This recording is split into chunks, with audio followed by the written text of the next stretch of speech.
Yeah. Okay. All right. So today we thought we might do some Q&A. Welcome, everybody. Oh yeah, hi, Again. welcome. How are you? How are you this morning? Tired, not tired? Starting to get tired? Yeah. Yeah. Yeah. Usually by the third day everybody's starting to get tired and everyone's shutting down feelings and sort of gets a bit tired by the third day. So Mary and I didn't get much sleep last night either. No. Yeah, so we're a bit tired This too. was stormy last night, but also up where we were anyway. I don't know if it was down here. Was it stormy down here too? It was beautiful in the mountains. Yeah. Lovely. But we were just hot, weren't we? We were hot, yeah. We find everywhere we go in summer, it's sort of not equipped for summer, is it? Because it's more equipped for winter. And so, we're at home we'd have a fan or something where we could just cool down a little bit. Yeah. We have a in the place where we're staying, there's like a little foyer, I guess, where you come in and then the bedroom and the kitchen. But when you get up to go to the toilet in the night, there's a sensor light that comes on in the foyer. So if the other one of us isn't awake, they're awake. Yep. We're both awake. Yeah. It's not bad though. It's been peaceful. So. Yeah. Okay. G'day. Yeah. So what we thought we'd do today is Q&A, but from your questions that you've submitted, and we'll do some mediumship as well in amongst that. So. Yeah. So Mary's managing I am. our Q&A list. I'm in charge. Mary's in charge, but also there is times when I'll take it off of her because she'll be doing some mediumship Yep. and she won't be able to see what she's doing otherwise. Okay. So first off, do you want to have a hot seat, like someone when we answer their hot seat? question? No, to... I don't think so. You don't want a hot seat, do you? So... Pressure's on. Pressure's on. Answering a question. Yeah. But do you want the mic to go to the person, I guess, because I'll say their name. Well, it depends a little on whether the person wants to be involved or not. Yeah. So Doris is the first question. Would you like to be involved, Doris? Yes? Yeah. Yeah. Still ringing a bit, isn't it? So I Yeah. might just drop that level a bit. Okay.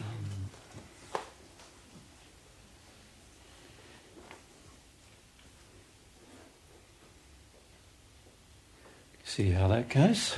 Okay. Doris. Hello. Hello, Hi. how are you? Well, do you want me to read it out? Doris, can I just compliment you on your question? Of all the questions we heard, I felt yours was the most sincere, to be honest. Thank you. The main reason why is because you're considering your sin.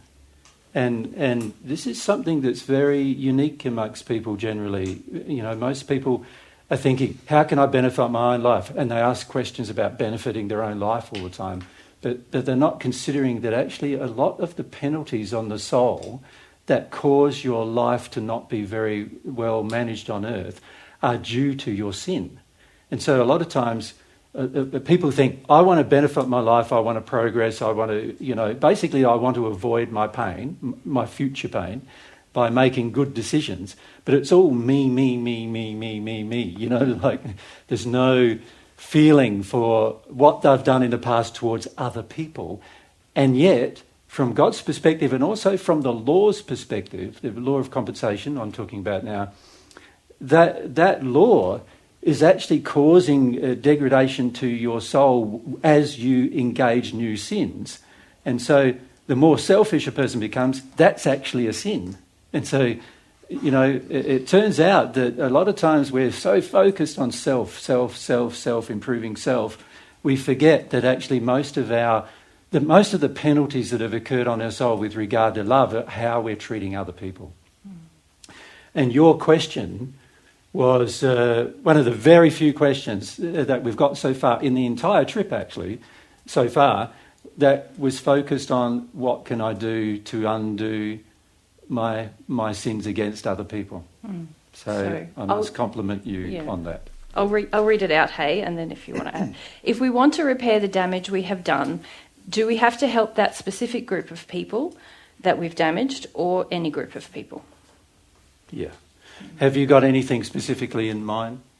Yeah, that question came up with this chocolate and coffee thing. Yes. So if we obviously damaged many people through our consumptions. And the environment as well. And the environment. Yes, we have. Yeah. And if we want to undo some of that damage, do we then have to help that specific people in that country or to help that environment in that country? Yeah. Or is it if we help poor people in our country that it also is some kind of undoing the damage? Yes, a very good question. In the spirit, if you were living in the spirit world, of course, accessibility to the people you've damaged is much more readily available because you can go straight to their place and start helping them straight away. And on Earth, that's not always possible, obviously, because you might be prevented from going into the country, or there might be restrictions placed on your movements and other things like that, which prevent you from taking direct action sometimes.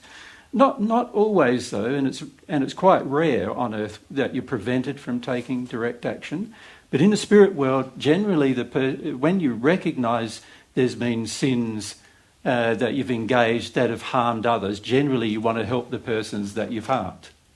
Right? So that's a very common thing. And what that means too is that you've understood not only the law of compensation in the fact that there's a penalty on your own soul for harming those persons, but also that you want to repair the damage.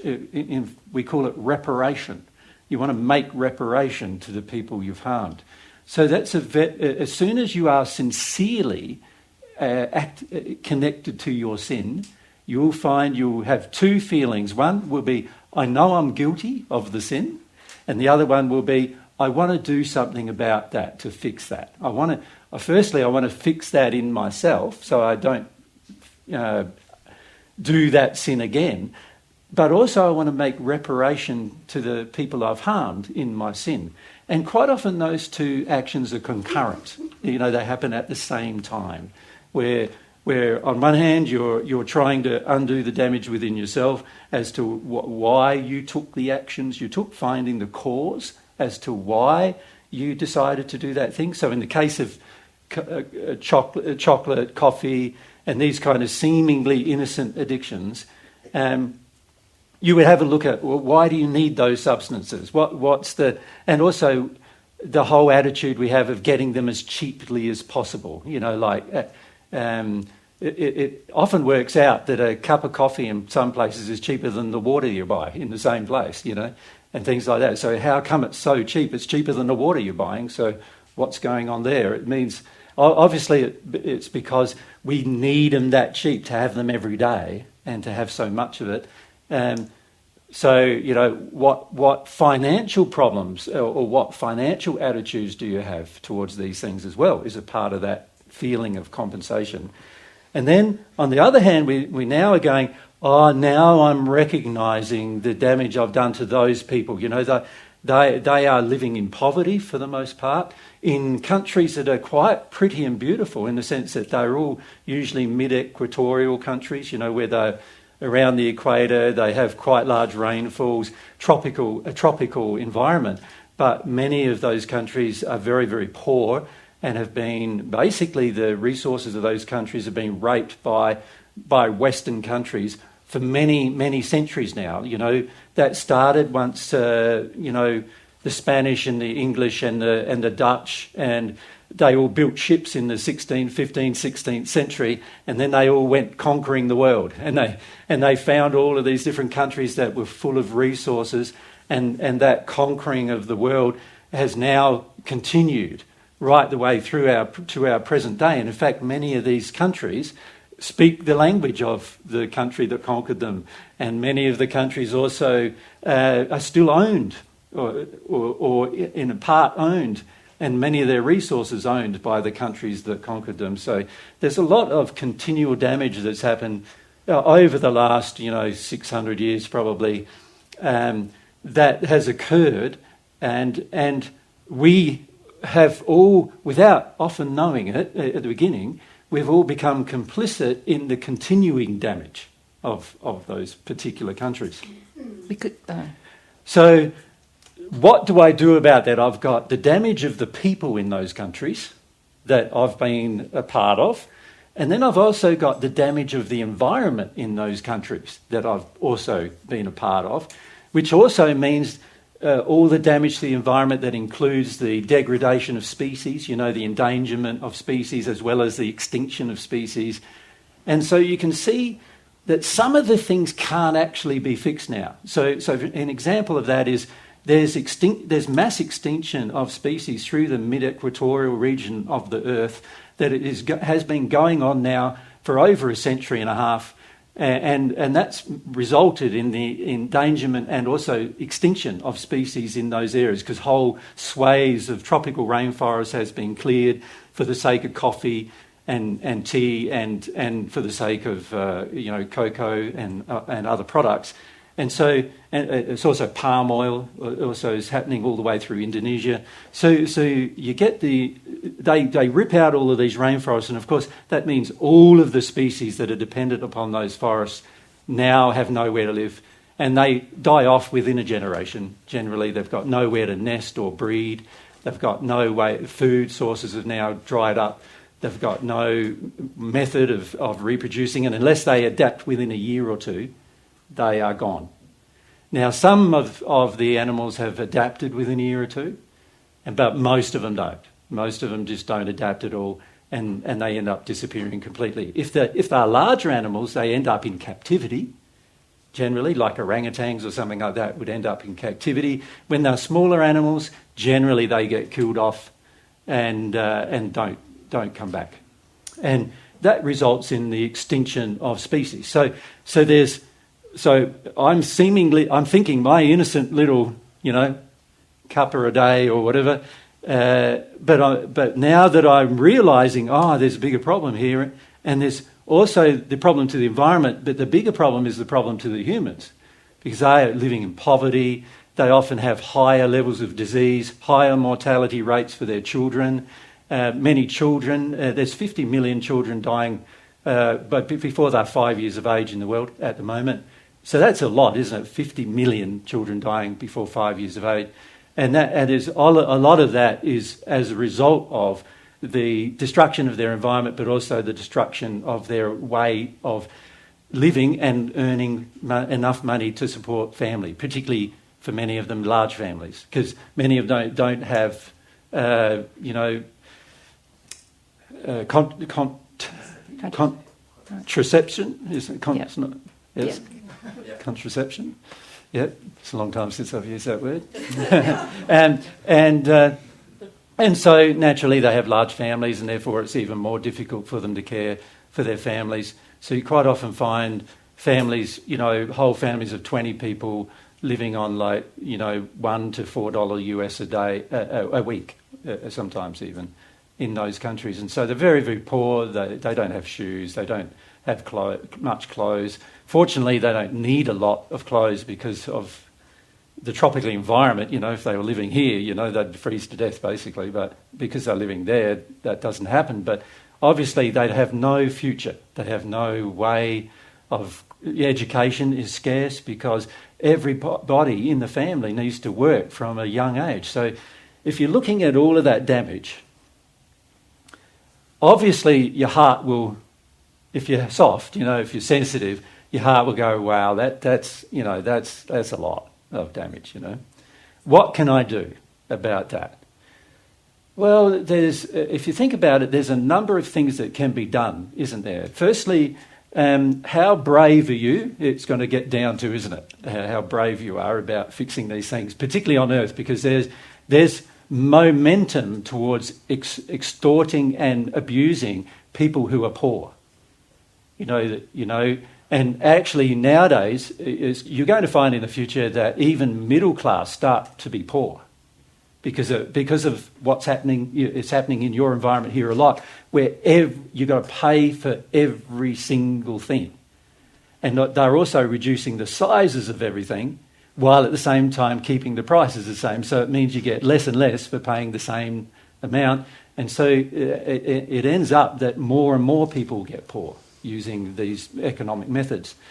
So the problem is that these countries are very poor, and the people in the countries are very poor, but also the whole world is sort of moving towards more and more poverty the way we're managing the economy. And it's only those people who do things like investing in what I'd call schemes that are not producing any resources, but like digital currency, for things like that. They don't produce anything, but people benefit from people getting on the bandwagon, and the price seemingly goes up and all those kind of things. But it's all very unethical, because at the end of the day, there's no real benefit to society through production by those things. So there's a lot of unethical practices in economy, and a lot of people have tried to convince me that digital currency is the answer, and I'm going, but it's just as bad as the currency we've got, really, in terms of ethics,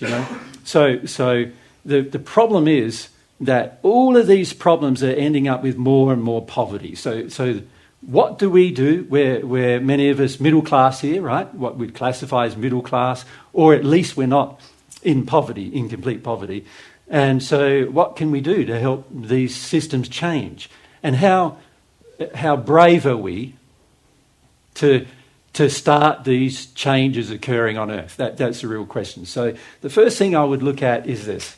Firstly, you're going to need the quality of some courage, aren't you, on Earth, to decide to do something.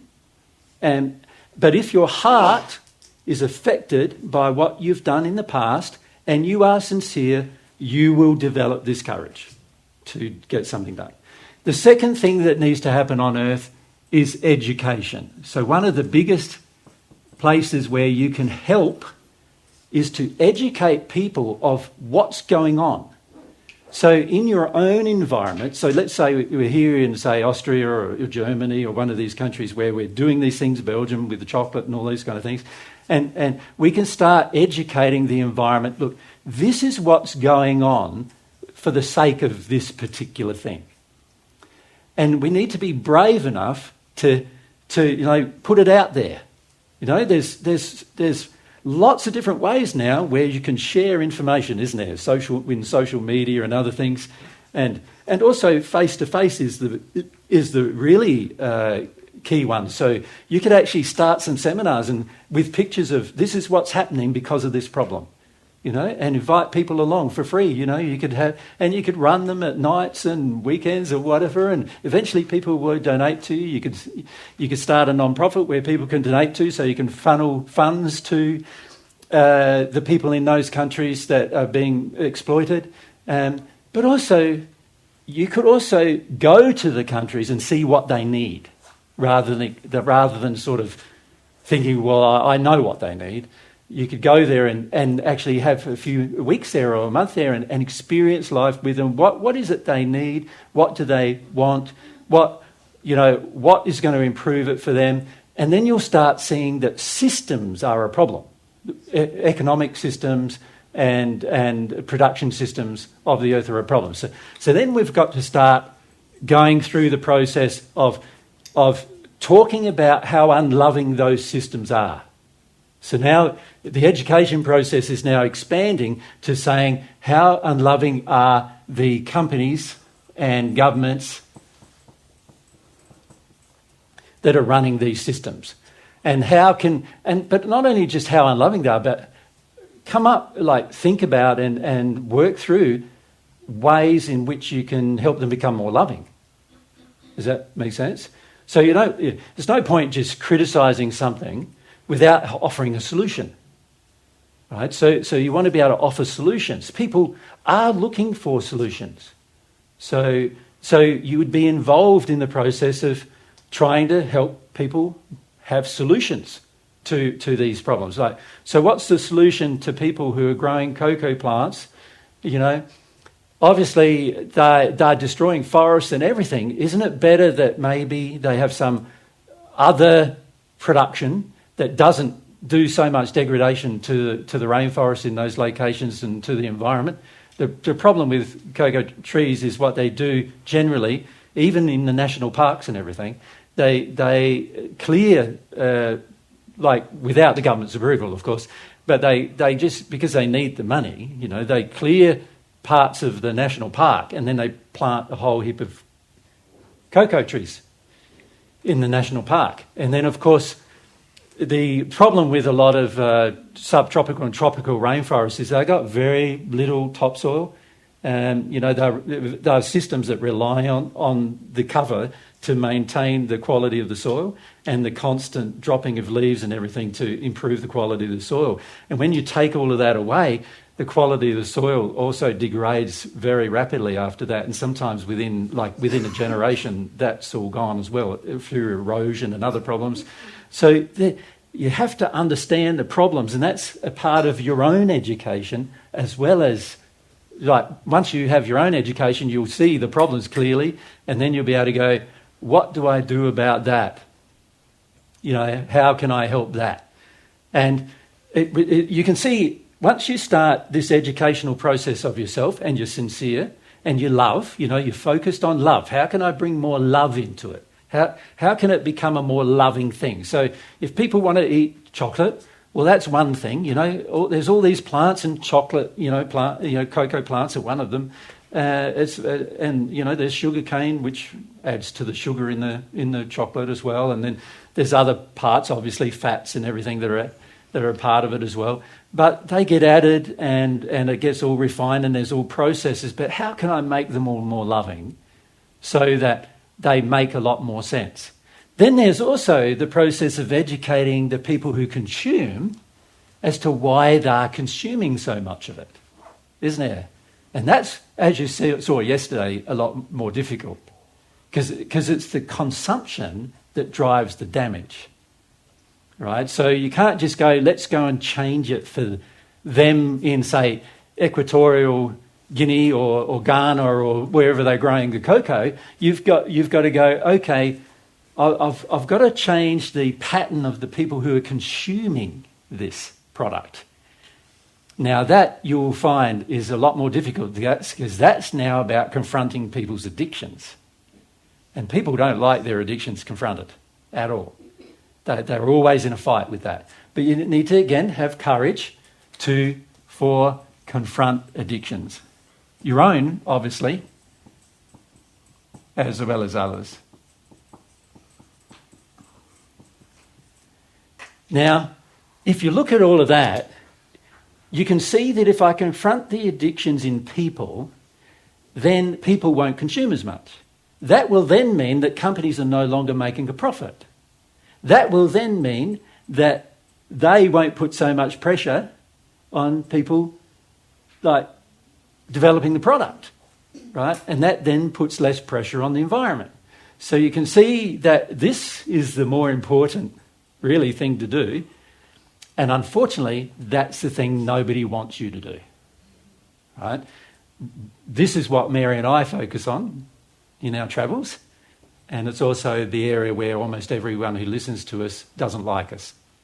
Yeah? Yeah. Can I say I used to be involved in the top 3? Mary used to do these things. And when I met Jesus, I was like, what are you doing talking to all these middle-class people? There's people suffering. Yeah. And Mary and I used to have disagreement about where should we focus our attention. Yeah. Should we go to the poor people who are being damaged and help them, or do we focus on the cause of the damage? And I actually now feel passionately that the responsibility to make these shifts really lies in Western society. And it's to deal with, it's not just about the environment. Within each of us, there's feelings of entitlement, of demand, a feeling that we're more entitled than other people, just through the multi-generational heritage that we have. The conquering heritage. Yep. Yep. It's in all of us. And it comes out in many ways in the way that we live our life. And I feel that dealing with those emotions for yourself is going to be pivotal to making reparation. I don't now understand how I can do that without doing that first myself. Also, the feeling of exploiting. If something is easy, then I will exploit that. If someone has an injury or a neediness, I will exploit that. A lot of us have that in us. It's difficult to admit, We see that a lot because we provide free seminars and free everything, and people forget that it costs us money to do that. And so they just take it for free. There's people who have even said to us, with a lot of pride, that the entire 15 years that they've been listening to Divine Truth, they've never donated a cent to our effort. And because they have that attitude, take for free, it's given for free, so take it for free, take it for free, take it for free, keep taking it for free. Yeah. And this is a problem. You know, many of us have this thing of keep consuming. The cheaper it is, the more we consume. And the feeling that we're entitled to avoid our emotional pain drives a lot of these things. Like really, when we talk about coffee and chocolate and all of those things we're using to comfort emotion, and unless we deal with that desire within ourselves, it's difficult to understand how we will be leaders in education and leaders in change, because how will we think of the systems, you know?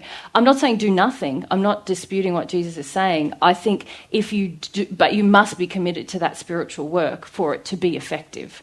And I think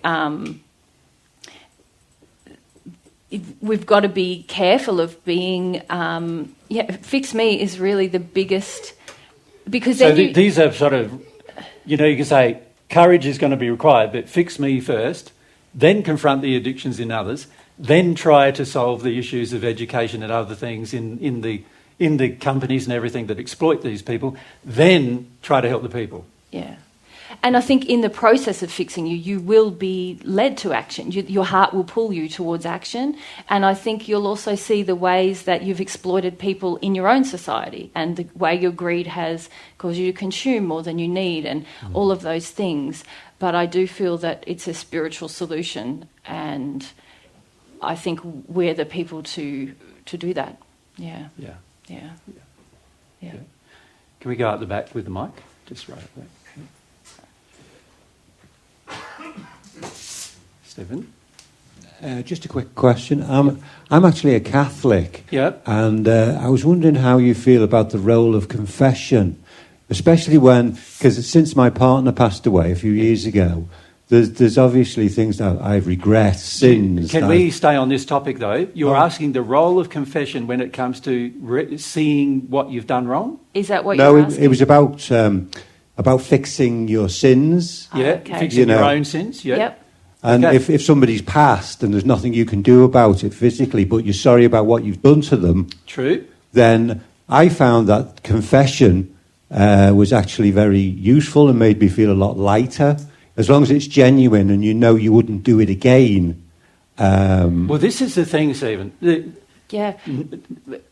When you say, you know you wouldn't do it again, that requires that you get rid of the emotional reason why you did the thing in the first place. And confession doesn't fix that.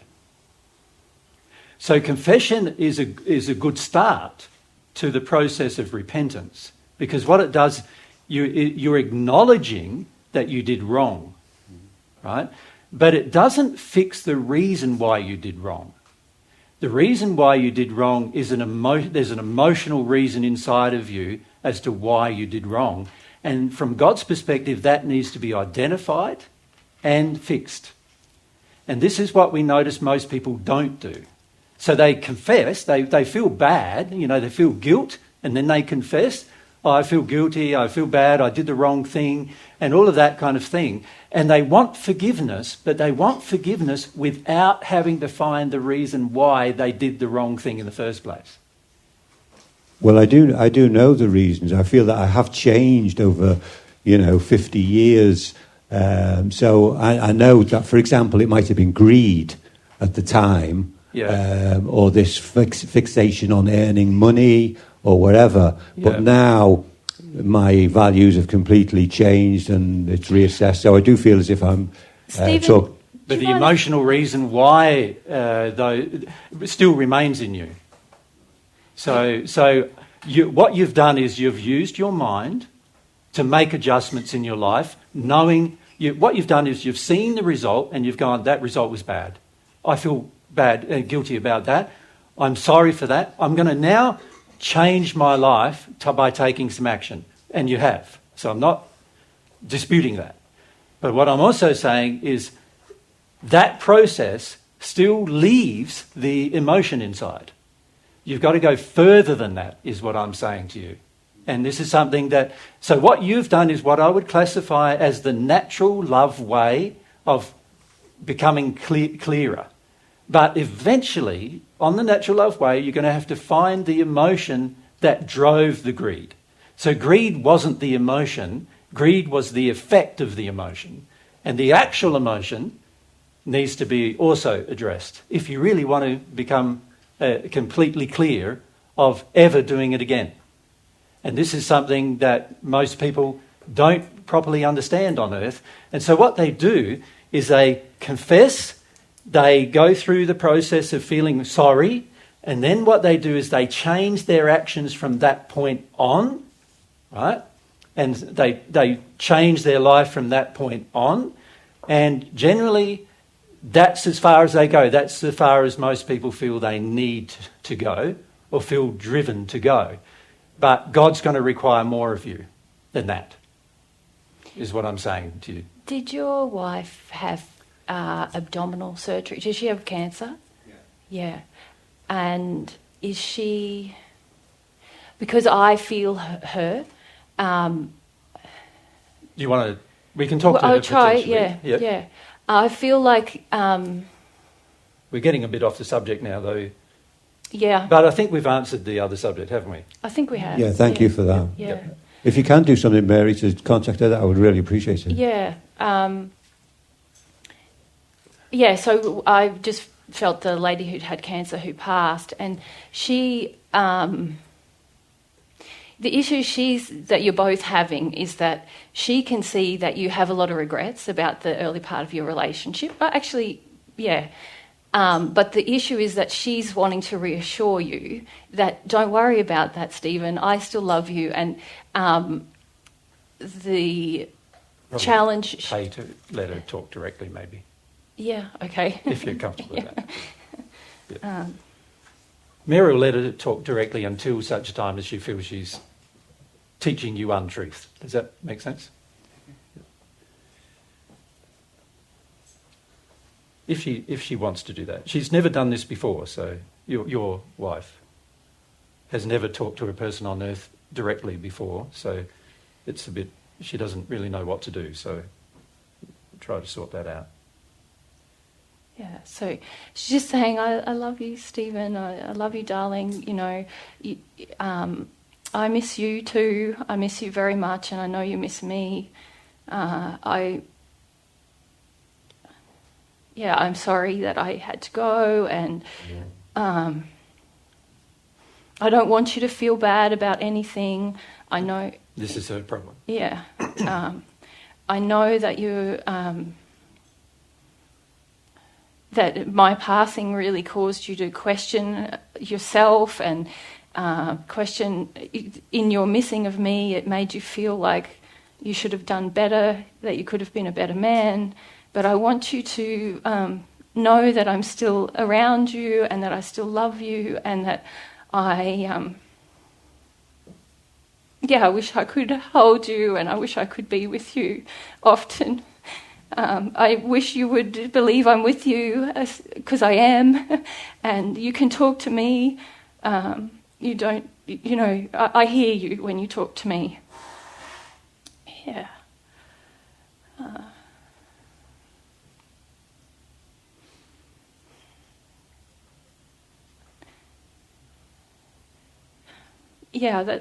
What was your wife's name, Stephen? Well, it was my partner, actually, in Beate. Beate. Yeah.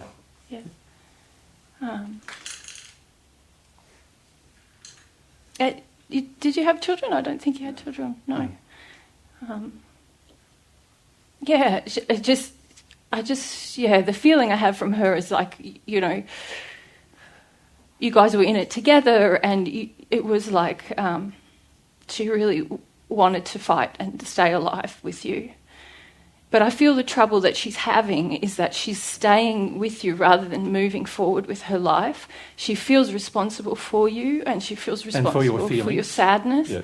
And she's finding, she just wants to reassure you, you know, and that she can see that you're really trying to do things well. But I feel so this is me now, I feel there's a problem there where there are sadnesses that she needs to deal with from your relationship, And there are things that... And can I say she's ignoring them? Yeah. Yep. That she felt very responsible for making you feel good in her life, and partly that's what caused her to develop cancer. Of course, it originated from before your relationship, but she's... I feel... Oh, yeah. Just... She feels really benefited from coming here with you this weekend, and that she feels like... just listen, Steve. She's saying listen more rather than arguing so much. But anyway, that's a separate issue. Yeah, there's a bit of feisty, there. And she knows from being here, she's met other spirits who can help her, and she is starting to see that there were issues that she has to deal with for herself. She feels like if she just loved you enough, and especially after her passing, that it would be okay. You know, everything that was in the past would be okay because, you know, your love would sort of heal that. But now she can see she needs to do some things for herself, and you need to do some things for yourself in order for you to really love each other. And it's that you're going to have to both go through separation. Like, she feels like she hasn't separated from you yet, even though she passed. And it's just like, I love you, and I'm going to sort of go my own way for a little bit. And you can still talk to me, but I can see that I need to fix some things in myself, is what she's saying. Yeah. Her cancer was caused by some unloving treatment she had towards herself. Yeah.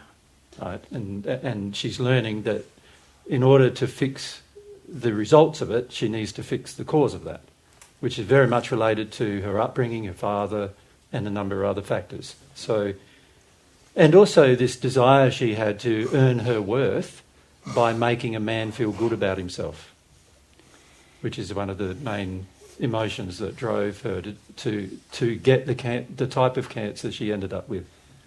Yeah. Okay, thank Do you. you want to ask her anything?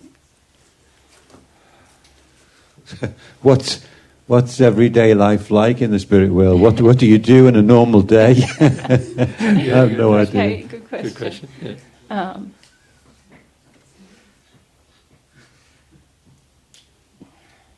Well, part of my problem is that I've been trying to have my everyday with you. Yeah, she hasn't really experienced everyday life in the spirit world yet because of her attachment to you. I've been missing you and wanting to be with you in the mornings, like we used to be together in the mornings. And I'm quite frightened of what the next step will be, but I feel more faith after meeting some spirits here that it will be good for me, and I'll come back and let you know. Yeah. Okay, thank you. So just to let her know that I will find her. You can tell her directly. That's what she said. I hear you. Yeah, she hears you. You need faith in You don't that. need to do it through Mary. Yeah. Yeah, thank you. Thank you very much. Okay. Good. Yeah. Yeah, so a lot of times we don't realise that we can. So in answer to your question, Stephen, a lot of times we think if I feel sorry, that's the feeling of guilt, and then I repent by confession, confessing my actions and acknowledging that I took those actions. The majority, and then also we change our own life. The majority of people then feel that's it. That I'm forgiven now, and you're not. That's not the end of it. The end of it will be once you decide you've got to do two more things. One of them is you need to repair the problems you engaged by repairing it, if not with the person, at least with the people who are similar to the person. So in other words, your attitude to women needs to be repaired. And then on top of that, the emotional reason why you felt you needed a woman to sort of prop you up emotionally and make you feel good about yourself emotionally needs to be addressed. And those things aren't addressed. So you need to go through the entire thing of that in order for full forgiveness and repentance to occur. Now, Mary and I did a series of videos on the subject of forgiveness and repentance. I think there's a total of 13 5-hour videos on that subject that you'll find on our website if you're more interested in what's involved in the process, the proper process of repentance and forgiveness. So I'm not saying that confession is useless, but I'm saying it's only one part of the steps that need to be undertaken from God's perspective. Yep. Yeah. Okay. All right. All right. Doris, you're happy with what we talked about there? No, this is the knot pile. You're in the this is the knot pile. Yeah. Okay. Do you want some rapid ones or do you want some... Let's give me some rapid ones. How's that one? This one here. Is that rapid, or are you going to want to talk a long time about that? Is that Akrita? Is it Agata? Agata? Maybe it's me. It's Agneta. I thought it was Agneta. Yeah. Okay. Yeah. Is it not selfish to long for God's love if you do it to be a happy being? It's a good question. So the question is, if I'm longing for God's love just so that I can be happier, isn't that not a selfish thing? And if it is a selfish thing, then why would God give me love under those circumstances? Is also part of the question, isn't it, really? So, yeah, it's an interesting thing, isn't it? The feeling of longing for love, is it selfish, is a good question. So let's say in a relationship, I will long for love from Mary, and I will also I want to give her my love, right? So is the action of longing for her love selfish? And if it is, then what do I do about that, if it is selfish? Okay, so let's look at longing versus demand. Neediness.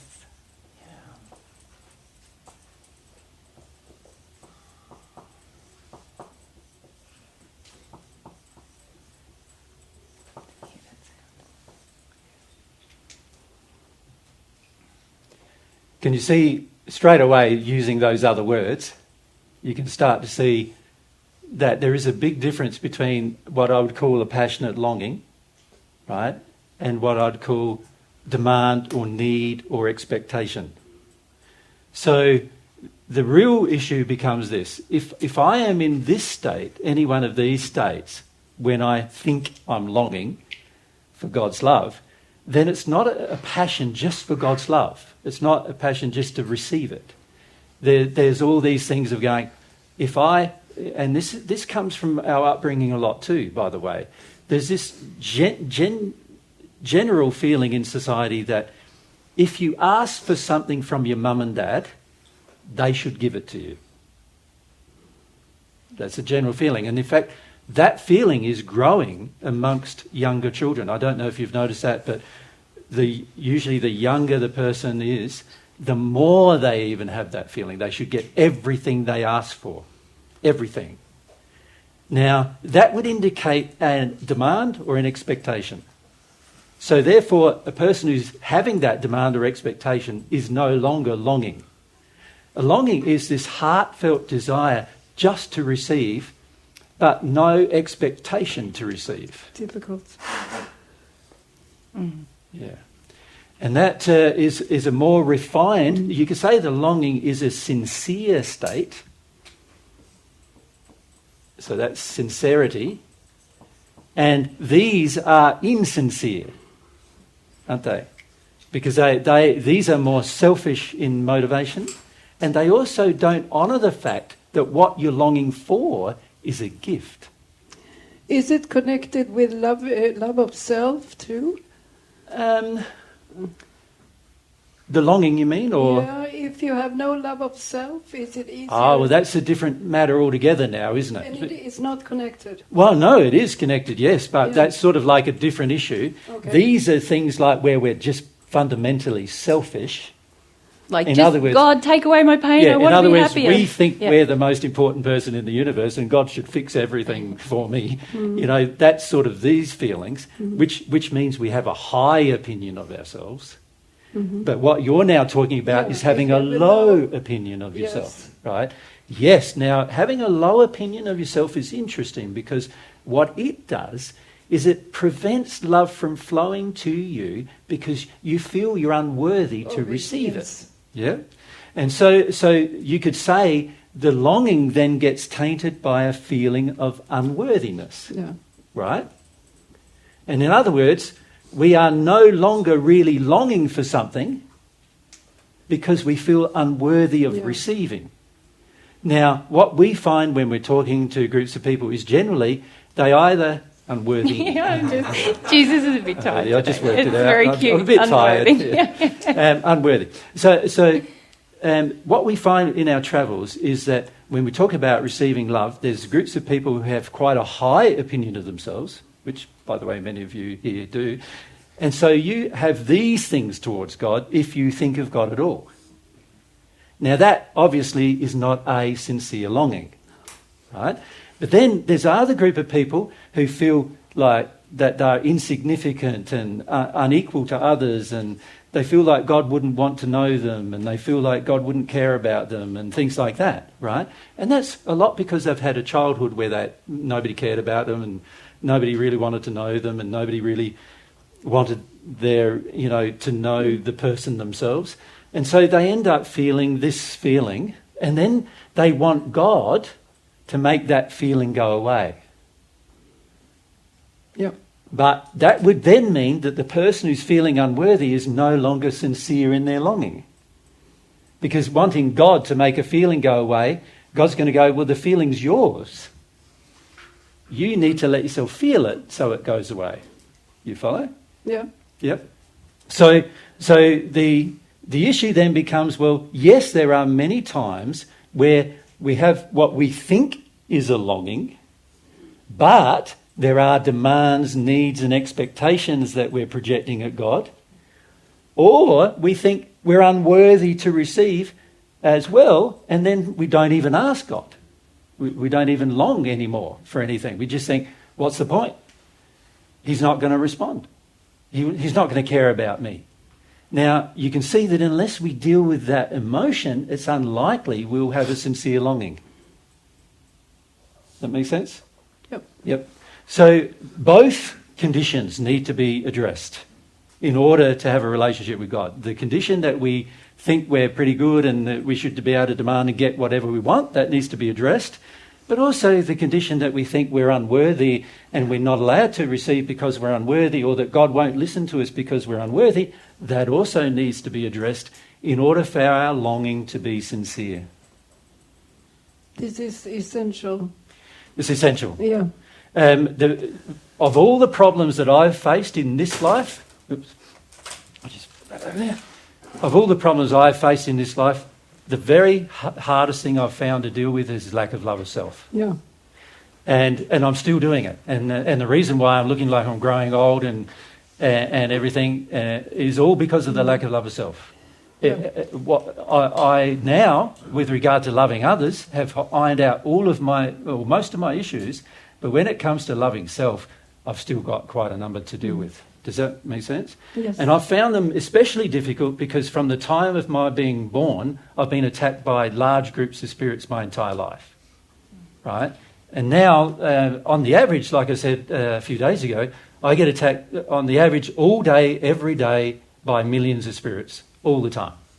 And it's very hard under those circumstances where you're getting attacked all the time and pulled down all the time to actually develop a sense of love of self. Make sense? Now, for many of you, it's not like that. You've only had like family attacking you when you were little, or not being, when you were little, or you're in abusive relationships when you were growing up, or those kind of things. But even so, it's the same feelings, and they are difficult to address.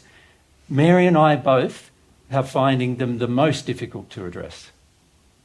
That makes sense? Yes. So it's interesting because even though Mary and I are finding the most difficult to address, I also acknowledge that these feelings are even more difficult to address than these feelings.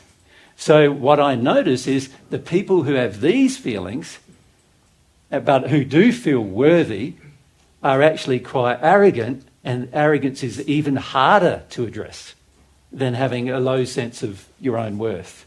And on top of this, I always go, maybe it's the other way around. So I'm really stuck. Yes, so this is another problem, that when you have a low sense of your worth, you're very prone to receiving information from other people who are trying to continually pull down your worth. And unfortunately, that means that there's usually a few spirits around you who are trying to keep you in a place of low worth. And so that is something you also need to address. And both Mira and I have had to go through those things and address those things so that we could become free of the influences and particularly the words they use and the attacking attitudes they have. You know, like, so with me, even while I'm teaching you, I've got millions of spirits telling me, you're an idiot, why are you doing this for? You know, these people are not listening anyway, why don't you just give up? Nobody really cares anyway. You know, there's all these things going on all the time. And unless I deal with some things inside of myself, I'll keep hearing them. Yep. And also acting upon them, if I'm not careful. For me, ethics stops me from acting upon them, but it is hard to put up with the dealing with them all the time. That makes sense? Yep. Can I just ask you, because obviously a lot of unworthy feelings within you, but what I observe is that you still have a sincere longing for God, and that's something to do with your attitude to God, or your understanding of God, or it just might help people who are feeling unworthy. With humility. Once you understand your position in relationship to God, the problem with me still is that I still understand my position as being lesser than God feels it is. So I get this from God all the time. It's like God's trying to tell me, no, it's not as bad as I think it is. But one of the things that helps me a lot is perspective. I do understand that God is an infinite being and I am finite. Yes, so you're not arrogant about your unworthiness. You're willing right. to so engage I feel with God. unworthy, but I'm willing to deal with it. And you're willing to still ask for God's opinion on that. Yes. Whereas a lot of us get almost arrogant in our unworthiness, don't we? do. No, I know that God wouldn't want we to get have sort anything of to do definite with me. about it. We go, he's not going to be interested in me, so why even bother? So it's more like an angry, definite feeling of not even trying to develop a relationship with God then. Yeah. For me, it's not like that. For me, it's more like, no, I know I'm in error. Particularly with the issue of self-love. I know I'm in error. Me too. I need to deal with it. And for the last probably 10 years in particular, but the last probably 4 or 5 years for me in particular, I've been really focused on it. And I have been finding it hard, but I have made significant inroads in it too. In fact, just in Belgium last week, it was just last week, two weeks ago, because it feels like longer than that. But when I was getting attacked by large groups of spirits, I had a really big cry for about 6 hours, and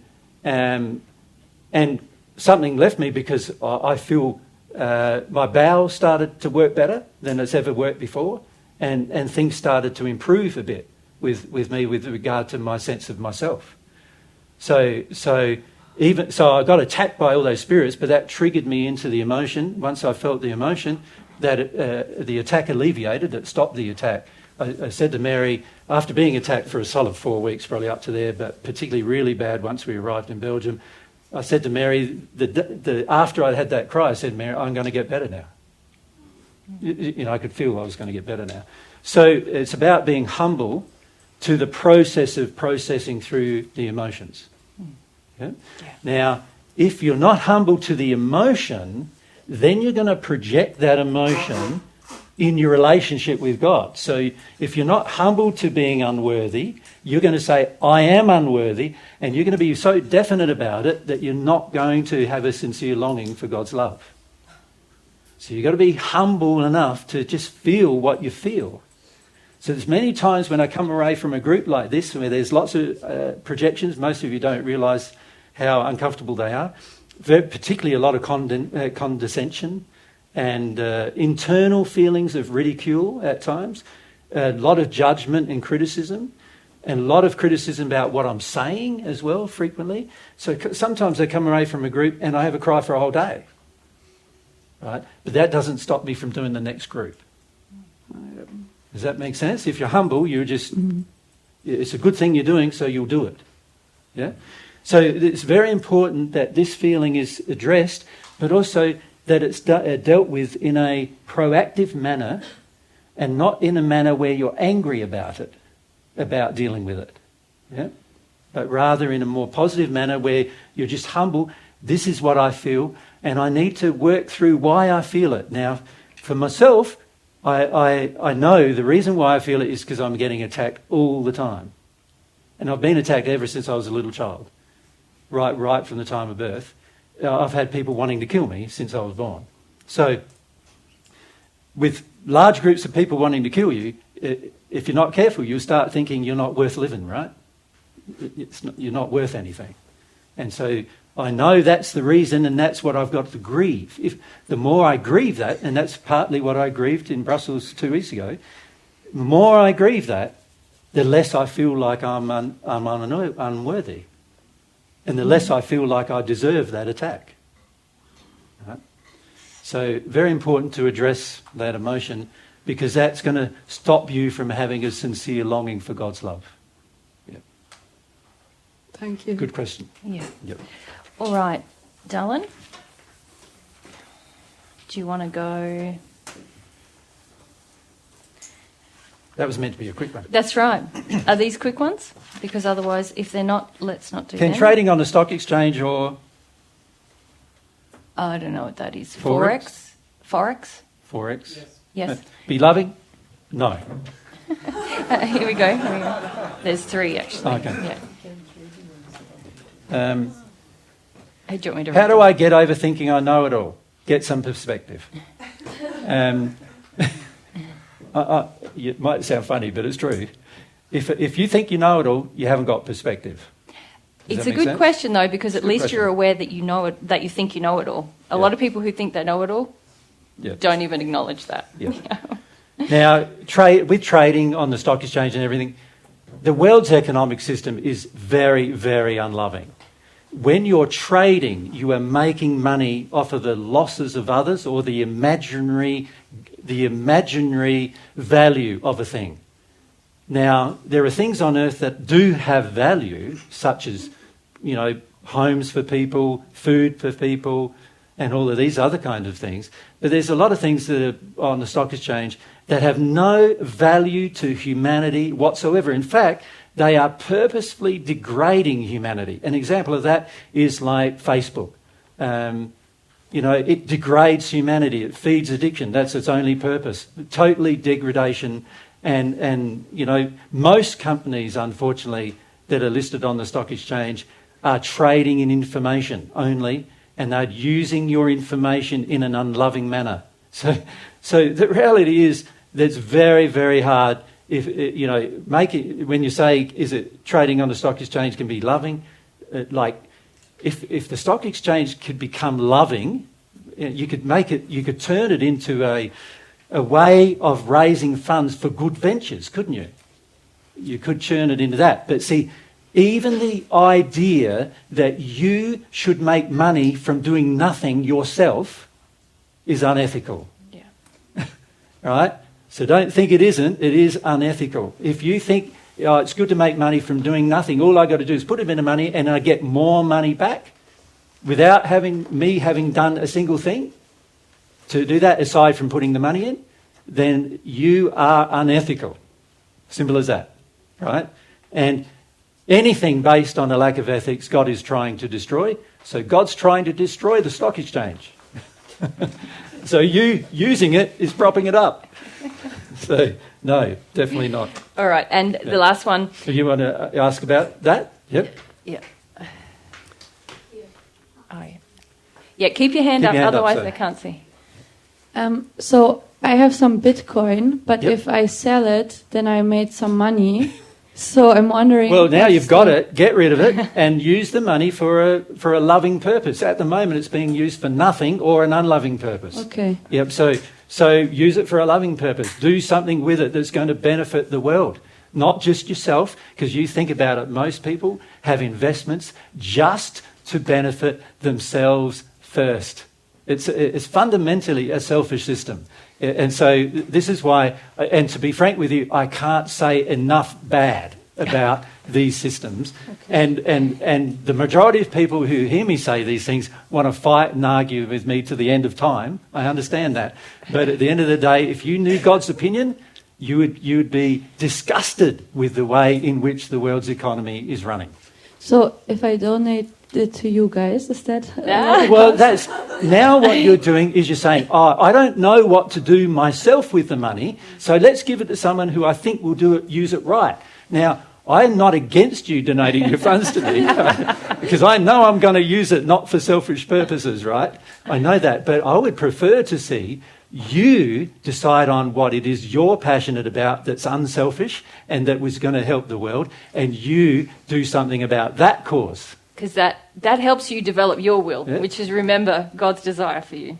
Develop Makes your sense. loving will. Yep. So, there's all these digital currencies now where people are earning a lot of funds from, and there's also the stock exchange where people are investing and making money off the loss of other people, but also off of a lot of things that don't produce anything in the world.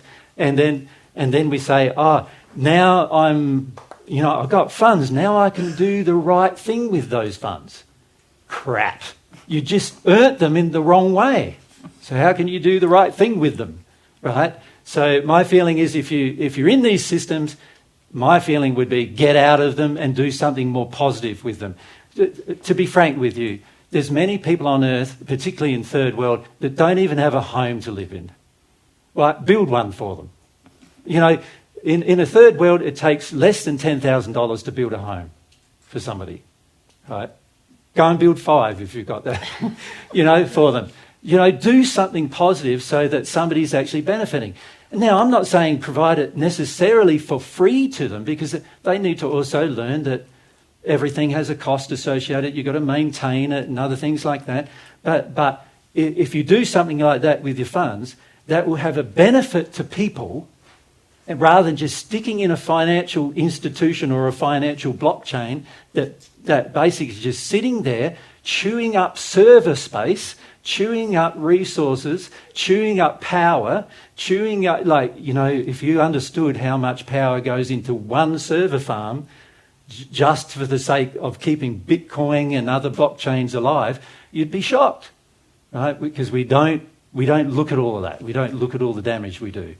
And so, the world's financial system, including all the new ones, all the digital currency ones, there's only one digital currency one that I could see that had more ethics in it than any other, and that was one not based on, it was blockchain, but not based on processing power. It was based on storage, spare storage. So the reality is all around the world there's these servers, like our servers that we use to share truth with you, and there's spare storage on it. Now, you could maybe use that, as a method, because you're not drawing more power. But all of these blockchains where people mine them, they're using exorbitant amounts of power to mine more and more funds out of them. And basically, these chains are for the rich, right? Because you need, to even own them, you need to have money to start with. And then you look at all the poor people, they don't even have a bank to go to. They don't even have money to bank. They're living hand to mouth every single day of their lives, right? So this big, giant, disgusting economic world we live in has huge problems. And if we want to become more loving, we need to start participating in the destruction of it. And this is the issue with getting Jesus to do rapid fire questions. So There is none. There was a no answer to that right at the beginning, wasn't Yeah. there? Yeah. All right. Yeah, let's go on. No. Yeah, no. Yeah, good. This one question. If I could only focus on one thing, praying for divine love or truth, loving God, developing faith, which one should I focus on? That was, is it Eric? Yep. So let's get the mic to Eric. Why would you only want to focus on one thing? I like to simplify my life. Yeah, but that is like one thing when there's a lot of things that are good. It wouldn't make sense. I remember like the Bible quote. I think Matthew 6:33. Yeah. If you only focus on God and His righteousness, everything will come to But you. focusing on God isn't one thing. God's an infinite being. There's a lot of parts to God. If you focus on God, it won't be just one thing. I thought like God is one thing, like it's one singular monotheism. Like so, I thought it was like one. Well, there's one God you're focusing on, but Yeah. there's a lot of things that, when you're talking about things, not God, there's a lot of things I would focus on, not just one. Yeah. So there's not one single like God is one. I could Be only humble. focus. Be humble. Sorry, yeah. Yeah, just Yeah. feel what I just said. Yeah. You're I feel already like overwhelmed. Like I don't want to feel the complexity of it. Yeah. correct. See, as soon as you're starting to be humble, you go, there's a lot of things I could be focusing on. Now I feel overwhelmed. I don't want to feel overwhelmed, so tell me one thing. You see the motivation for the question? Yeah. Yeah. So be humble first. When you look at your questions, be humble. And then when you're humble, you will see, there's my emotion. The emotion I'm trying to avoid is overwhelm.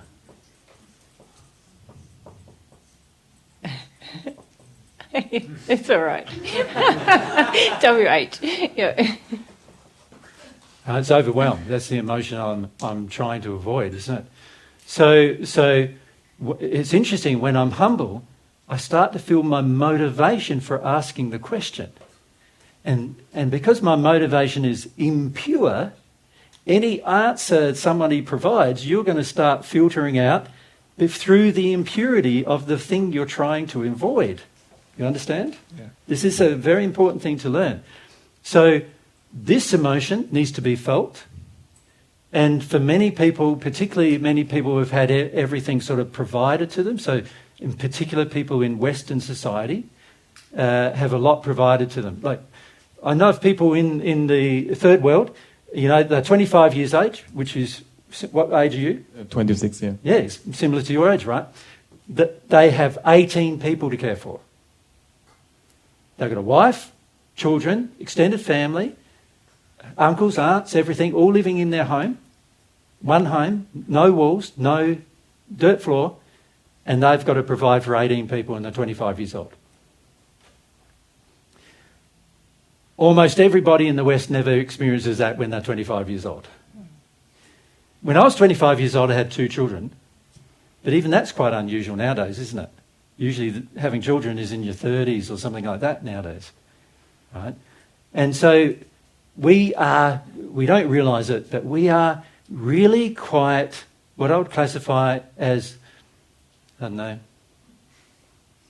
shall we be blunt and just call it weak? In the sense that we're weak-charactered.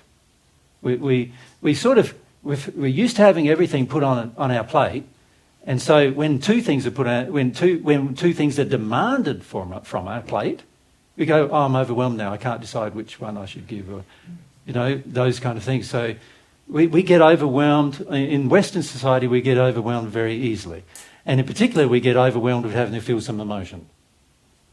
Right? Now that is not being humble. And then what happens is the lack of humility causes us to ask the question, thank you, to ask questions that support our lack of humility. So in other words, how can I avoid being overwhelmed? Just give me one thing to do. But I don't want to give you one thing to do. I want to give you at least 5 things to do. Does that make sense? What are those 5 things I want to give you to do? It's faith. First one is humility, yeah. Yeah, I want you to be humble. I want you to develop humility. Yeah, and then faith. I need some faith. So I want you to start having faith in your spiritual self, your soul, your life, your God, God's laws, God's love. Start developing faith in all of these different areas. Now, faith also is things like passion for your future. What do you want? What kind of direction you want for your future? Remember, that's what faith is motivating you towards. So we're talking about qualities like desire as well in there, in the issue of faith. Every one of these qualities have sub-points, right? Faith has desire, passion, longing, future consideration. There's so many aspects to faith. So faith, what's the next one? Love. Well, before then... Truth. Yeah, truth. Because you need to have some truth to see that even love is possible, right? So truth has a lot of sub-aspects too. It's like honesty, transparency, openness, emotional openness, being yourself around people, but also being truthful with them. Like if someone asks you a question, you go, well, they're not going to like my answer, but this is my answer. So I tell. That's all an aspect of truth. Develop some truth, yeah? Now it's love. Possibility of love. Like, do I want to love other people, and do I want to love myself? Do I want to learn what love of other people looks like and how it's properly exercised from God's perspective? Or do I just want to do what is the injured version of love, which is, the injured version is addiction. For a lot of people on earth, love equals addiction. Love equals, like, I want something, I'm addicted to something, loving me means I get it. So if you ask an alcoholic what he wants, he's going to say, more alcohol. He thinks you're loving him, giving him more alcohol. You give him food, oh, what do I want that for? I want alcohol. So when you give him food, he thinks you're not loving him. In fact, I've had a man who I gave food to, he asked me for money, and instead of giving money, I gave him some food. And he threw it at me. So you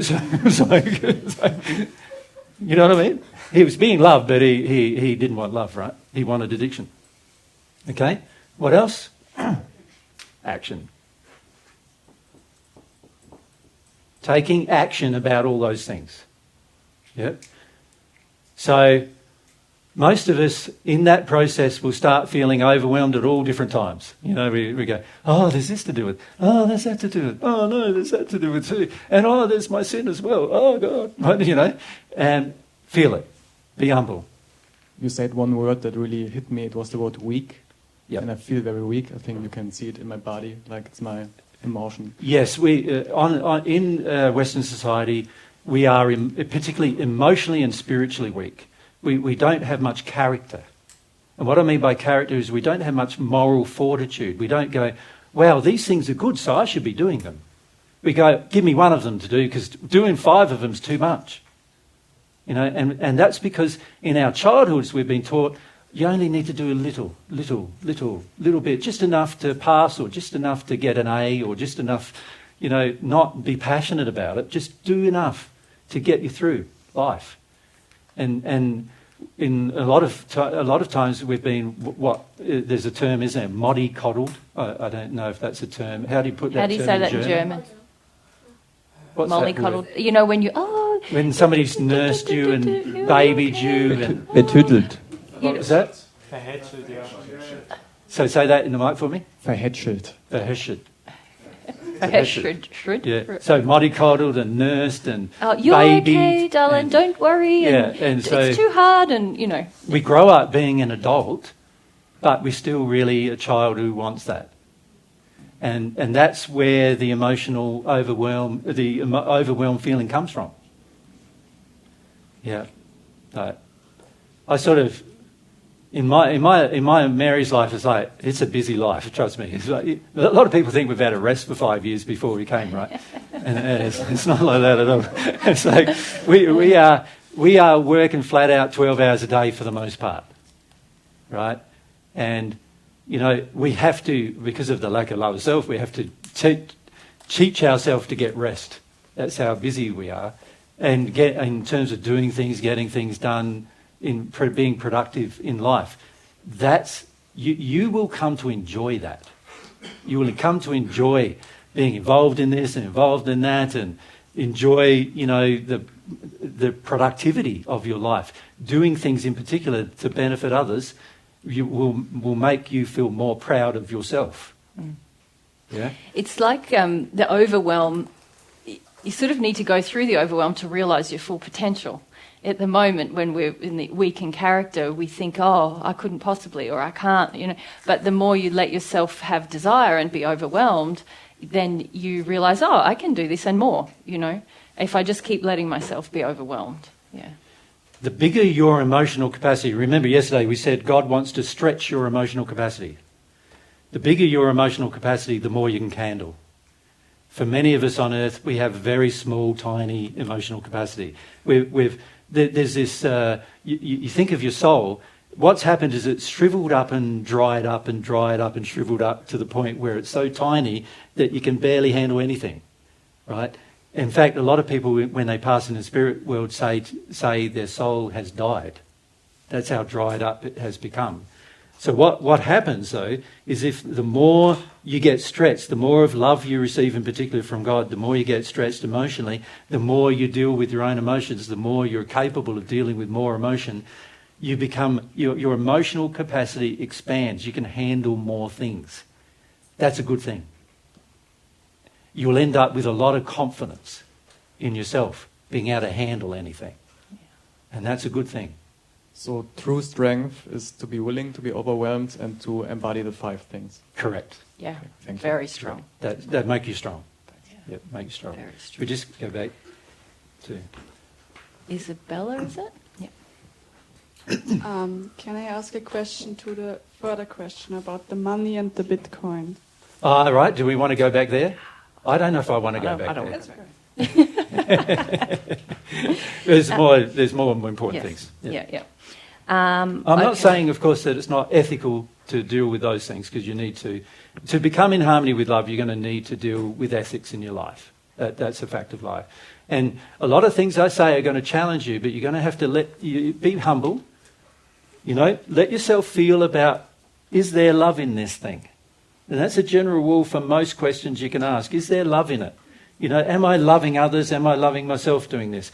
Is it loving for me to put a tiny little bit of personal effort in the sense of my money, and then from whatever happens out there from somebody else's effort, I get back a larger amount of money?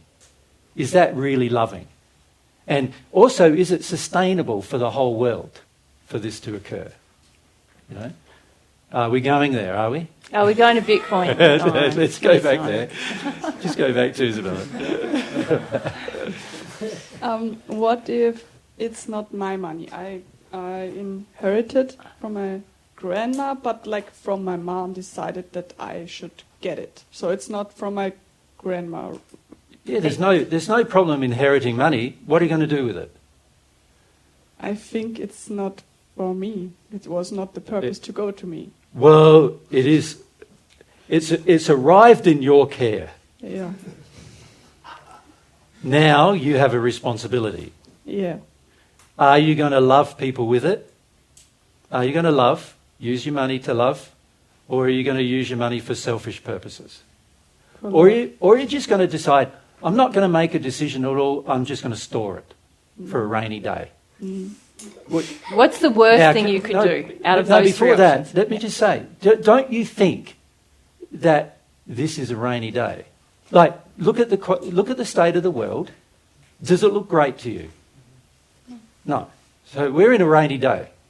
So now's the time to use it. Yeah? But Mary's going to say. Well, I was just going to say that you've got 3 options. Store it, use it selfishly, or use it lovingly. To my mind... Not to Mary's mind. To God's feelings. Yes. To God's feelings, storing it is the worst thing you can do. Yes. Even if you use it selfishly, you might learn something. You know, there'll be compensation. You might engage your will. You know, you might discover skills you have or what have you. Yeah. Obviously, the best thing to do is use it lovingly, because you're still going to engage your will and you're still going to learn lessons. But the worst thing you can do is put off the decision, because nobody's benefiting except. Yeah. Now that's different if you're saving for a particular purpose. Yeah, obviously, of course. Then you've got to save for that. But that would be the question: who am I and what do I do in this world? Yeah. Yeah, and it's like, For the majority of people, what we do is we have a certain, when it comes to our finances, we have a certain amount of fear associated with finances. For some of us, the fear is, I'm not really worthy of getting this inheritance. So what I'll do is just throw it in the bank, or throw it in an investment, or throw it in Bitcoin, or do something. And then that thing gives me more money, and I still don't know what to do with it. Or I still aren't making choices or decisions to do something loving with it. We could use our funds to do something loving. And also, by the way, I must say, if you use your funds to do something loving, you will find many, many rewards from that, including the potential of having more money to do something loving. Because God wants to give more money to the people who are doing loving things. His laws want to give more money to the people who are going to do loving things, right? So the key is, do you love money or do you love people and you want to do loving things for people? If you love money, you will store it. If you love money, you will live in fear with it. If you love money, you will build, what I said in the first century, you would build more, bigger storehouses for your money. You will find other ways to make more money and so forth. But at the end of the day, no good will come from it. And to be frank, the penalties associated with this behaviour in the spirit world are great. There are many people in the depths of hell who have only got there because of how they treated their money. Right? So this is something with ethics, isn't it? So like, if I have been given this gift, doesn't matter where it came from. It could come from people donating, or it could come from, to you for a cause. It could come from an inheritance. It could come from the fact you had 5 properties and you sold 4 of them. It could come from all sorts of sources. At the end of the day, it's how you use it lovingly that's going to be a measure of your character. Yep. Now I think we can move on from that subject. Yes? Yep. G'day. I think it's well covered. Well covered. Yep. Okay. Thanks, AJ. Well covered. Well done. All right. Do you want to talk about faith or getting truth from God? Let's do faith first, hey? Well, hang on a sec. There were some other ones that were here. There's this one. Well, you've selected all the good ones, haven't you? Yeah, the ones you said last night. Yeah. The I'm ones going to we select said. some not so good. Okay, yeah. Yeah. Somebody asked the question, and I won't embarrass you by saying who it was. What sphere am I in? What was the question? What sphere of the spirit world is my soul development? Not yours, theirs. Yeah. Yeah. Yeah. It was you, but also some others. So it was a question asked by a number. Okay. The hells. Yep. That actually applies to almost everybody here. Not everybody, but almost. Yep. That's why I feel so these attacks and see all these visions. Microphone, if we can. Yep. That's why I'm heavily attacked by the spirits too. They're claiming that I belong to them. Yeah. No, that's not why. That's not why you Oh, are. it's not why. But that is happening. Yeah, I want to talk That's what I think. about Okay. the spirit attack as well. So some of you are under spirit attack, and I want to talk a bit about spirit attack. So let's just do that just briefly. Leave it with Nicholas. Leave it with. Yeah. So for yourself, Nicholas, Yes. the spirit attack you're under is not because you're dark. And Okay. and it's true that most of us here are in the hells in terms of development. And the main reason why is actually because we haven't processed much emotion and we haven't grown much in love. And we've carried a lot of sin that we don't recognise. Makes Okay. sense? But one sin that you're committing quite strongly, which is actually the cause of most of your problems, and that is the sin of needing to be special. And a number of people here have that sin. A number of actually. you have this, Yeah. mostly young men, but many people we meet have this problem. They need to feel that they're special. Now, when you need to feel like you're special, you attract a whole heap of spirits who now want to barter with you. They try to make you feel special, but the They cost... give me something. Sorry? They give me something. They give you the feeling that you're special, Uh-huh. right? But they want something in return.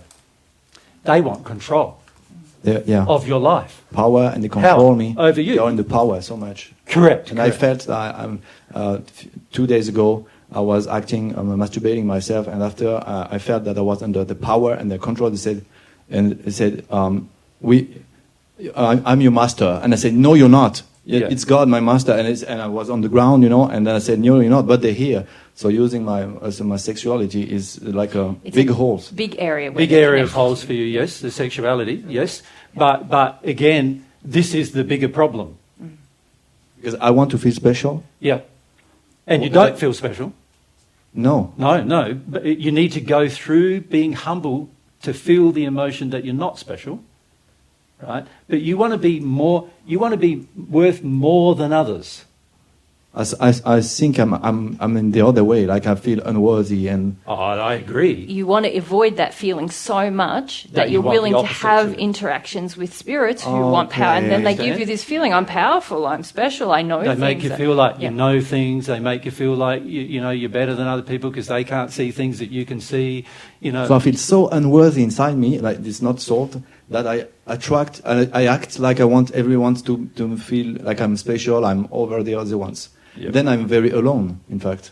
Oh, of course you are, but actually not alone from a spiritual perspective because you've got a posse, of spirits. Like an openness to And, yeah, spirits. A This- posse, you know what a posse Sorry, is? I don't know It's, what like the cowboys used to ride together Together in a group. Yeah, So you've that's got what we call group that's a of posse spirits in English. who are all thinking, if we make Nicholas feel special, we're going to have almost total domination of Nicholas to the point we can control when he lives or dies, which is the reason why you were tempted for suicide in the past. Yes. We can control who he meets up with, the women, men Yes. Also. meets up with. Very dark. My ex-girlfriend, I think she was like totally overcoat and. Not only that, even the women you think is your soulmate, they can tell Uh-huh. you she's your soulmate, and you go, yeah, no worries, she's my soulmate, and off you go. Uh-huh. They have total control over your life. That's your problem. How can I get out? Well, you need to deal with the primary feeling. So your addiction is to feel special rather than feel what you actually feel. What you actually feel. So it's about giving up that addiction and then being humble to what is driving the addiction. So I was processing an emotion this morning. Was that right or was it not? They will let you process whatever is going to make you closer to them. I wanted to feel my powerlessness because I thought I was Yeah, out of the they power will let problem. you. If you just listen, you need to listen to what I'm saying because you're not humble to what I'm saying. Sorry. They will let you process any emotion which strengthens their bond with you. They will not When let you me- feel powerless, Yeah. that strengthens their bond with you. They will let you process that. So it won't be real. They'll let you do it, but it won't be the real thing you need to feel. I think there's something in my head, and I'm very logical, but I cannot grasp what you're saying to me. I don't Correct. understand why. Correct. It's like it's a blockage, but I'm very logical and very But they're doing that intellectual. as well. They're doing that as well. They block my understanding of this. They don't want me to even talk to you. Yeah, of course. That's why when I went to see an apostle, their voice was speaking to me. I don't want to speak to her. Yeah, The same thing. yeah, yeah. Yeah. And they've got almost total control of your life. Now, Since how long? Since for a long time, yes. The issue you face is you're a very mediumistic person. So you're very open to spirits talking to you and guiding you and pushing you around. that's not helping me in my case. Finally, that's not helping me. That's not. Well, It's it could be of assistance if you're connected to a different group of spirits, couldn't it? Of course. Yes, but the different group of spirits are not going to help you avoid your feelings. I have to work on my feelings. Yes. Yes, but all the feelings Or you're currently they're not working on are avoiding. not your feelings. But they are theirs. They're theirs. Or they are feelings that enable them to have more control over you. So finally, even if I work on myself, they are still here and influencing me. So I cannot go out of the space where I am. So what's the clue there? So how can I do? You told me I need to feel my unworthiness finally. Just stop for a moment. Sorry. Yabba, yabba, yabba, yabba at me, right? But not hearing me. So just stop for a moment. Just let yourself stop. Calm yourself down.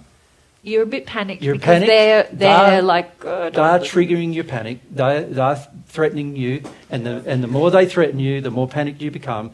You need to stop for a moment. You understand? Just calm down for a moment. Stop for a moment. And right.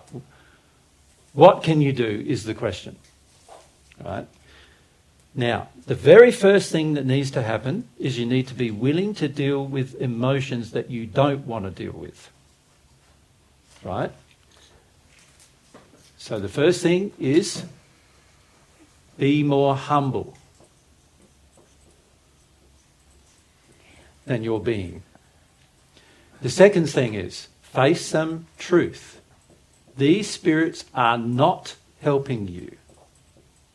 Any of you talked to Nicholas over the course of the last few days? Yes? How difficult do you find talking to him? Very difficult, isn't it? Yeah, he's talking all the time, and all you're doing is just there listening. That's it. You're there to listen to him. This is your addiction. You see other people as just being there to listen to you. Right? It's one of the addictions. You need to face some truths. What are you wanting out of this? What things do you want by being special? Is that power on someone or control? Or not just power and control. It's also you want them to hear you. You want them to understand you. But you're not thinking of them. You're thinking of you. It's all me. You see? And this is what the spirits are hooking into. They love that. They love like, it's all me, so they make it all about you while at the same time get you to do a whole heap of things they want you to do. Feed the addiction, if you like. So you're going to have to face the addiction, Nicholas. Now, I'm not going to have the time, unfortunately, to speak with you in more detail about this because we want to answer more questions from others and everything else as well. But I wanted to at least say that to you, that they have control of your life at the moment and you can get out of their control, but you're going to have to find the reason why they have control, why you give them control. That's going to have to be the focus of your life for a while. Why do you give these spirits control of your life? A lot of that generally is about you don't want to make decisions for yourself. You want somebody else to keep telling you what to do and make your life easier. You already said that to me in email, and the answer you asked you sent to me. Correct. So what I want you to do is to reread that email and learn more from it. You follow? But you're in a state that is very directly controlled because you're mediumistic. Now, later in your life, being mediumistic is going to be good for you, and it's going to be a gift, right? But at the moment, it's not a gift in the sense that for you, it feels like a weight, a weight on your shoulders that you're struggling under. And I'm not using. I try to close doors, but it's not working. I'm still healing on it. That's because you don't want to give up you don't want to be humble and give up the addiction. Things being special. That comes from my decision, or can it come from any childhood things, or no? Well, no, it comes from the opposite in childhood. Yeah. Opposite? Yeah, it comes from feeling that you're not special and you want to be. Okay. Yep, and you're going to have to work your way through that emotionally. So that, unless you deal with that problem, and by the way, I've met many people like you, and we have some people in Australia that I've known for some time that are exactly like you as well, that have had heavy spirit influence right from quite a young age, usually quite violent fathers, usually, or not so much violent, but pushy fathers or something like that. You had no father. It's like I have my father is like absentee father, or it's like absent father. Yeah. Absentee father. That's right. He's there, but he's not there. I mean, it's like that's right. Yeah, and usually it's issues with their father. Trying to gain approval and acceptance in the world, but some of the ones that I'm thinking of, after 10 years they still want to feel special. I have to get rid of this. And you have to and so they still have the same right problem. away. Yeah, it needs to be dealt with. And so I feel I have the will to do it. I hope I still have it, because I want to get out of it. Yeah. Yeah, I feel you can. The issue you're going to face is that you're very, very dependent now on receiving these feelings from them, and you're not very brave about feeling those feelings. You're happy to feel other feelings, but not the actual feelings that cause the attraction. It's frightening me. It's like Yeah, and also these spirits are going to be threatening. They're going to potentially try to manipulate you into suicide. They tried already. I was like controlled like a zombie, trying to jump from the terrace, and what saved me was like... But the reason why they've let off on that in the last few years is because they have more control now. So they leave me, they don't kill me because they can have control on me. Correct. But as soon as they can't control you, they want to kill you, right? And so what it's going to require... That's what I need to feel. Yeah, but also have some moral fortitude Mm-hmm. to treat yourself well in these situations. And to never act on the desire to harm yourself. What they want, their threats. Yeah. And I spoke to our friend John, who's in the spirit world. Yeah. And he and other spirit friends really want to help you with this. So not without assistance. No. And even spiritual assistance. They said, it's going to require you breaking some of the addictions that you have, like being with people and being silent and trying to listen to them. Yeah. And feel... You need to stop talking so much. Yeah. Yeah, it prevents me from feeling. Yep. Yeah. And it's also... It also rejects people. It pushes people away. And the spirits with you are very used to dominating you, and they want you to be isolated so that they can just continue to sort of have this... They want you not to have relationships so that they can have feelings through you. And actually, the feeling is that there was a lot of chaos in your childhood and that it was very abusive, and that it is an extension of that. And John is saying you need to come back to those times in your childhood, but in a very kind way with yourself. But you need to grow some moral fortitude around this, because you yourself are so willing to engage with the addictions with these spirits, and in your own addictions, sexual and otherwise, sexual and emotional, and with people, and also you're very definite about not wanting to deal with what was in your childhood, and you're going to need to do that. Yeah. That's could explain why my sister is schizophrenic, and she's also very... It's like your whole family is very mediumistic and very chaotic. And very much mother chaotic. Spirit interference. And you have the opportunity to change that for yourself. You'll be able to understand your family a lot better. But it's going to require, like at the moment, what you're calling emotional processing is very spirit influenced. Yep. So it's like coming back to what is God's truth about love, morality, ethics. I'm going to stick inside of that and then have your feelings. That's going to be a lot harder for you. It's going to take work because at the moment what you're doing is sort of feeling in this very influenced way, and they're like, yes, let Nicholas do that. So he gets the illusion he's progressing. But I'm not. But you're not. No. So when you come back to this time and when you decide to be moral and ethical, it's going to be harder for you to feel. Just understand, okay, this is because it's real now, and our spirit friends want to help you with that, but they can't help you unless you make these moral decisions about how you're going to treat yourself and how you're going to treat others. Yeah. And once you do that, then you open up the space around you a bit for them to come in. Then they can help me. Yeah. Because I saw some spirit friends trying to help me in the very bad times. I saw like very lighted spirit. Yeah. But it's a glimpse because the rest, they are here. Okay. Yeah. They're trying to help you, Sinister. There's no need for that. Yeah, no need for that. That's unkind. That's right. Yeah. Spirit influence comment as well. Very spirit influence. Yeah. So that's I think all. I think that's what we. That's all. Yeah. Yeah. Good day. Okay. Good day.